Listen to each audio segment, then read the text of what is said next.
Ostale su 2 kola do kraja, očekujemo da uzmemo što je više moguće bodova iz ta 2 kola i da završimo sezonu dobro raspoloženi. Kragujevac je u teškoj situaciji, sigurno će učiniti sve da nas pobede, međutim po 100. put kažem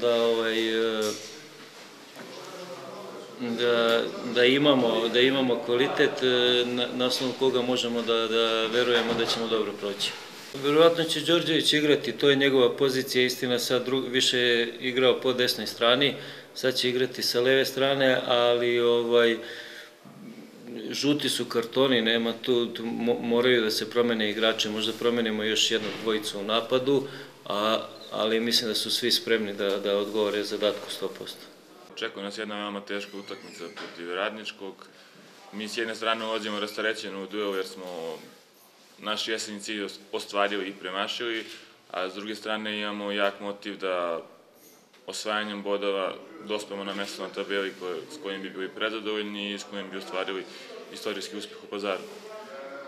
Mislim da tabela ne oslikava pravu vrednost Radničkog, tako da će biti veoma teška utakmica i nadam se na kvalitetnoj utakmici i doslovimo bod, a možda i 3.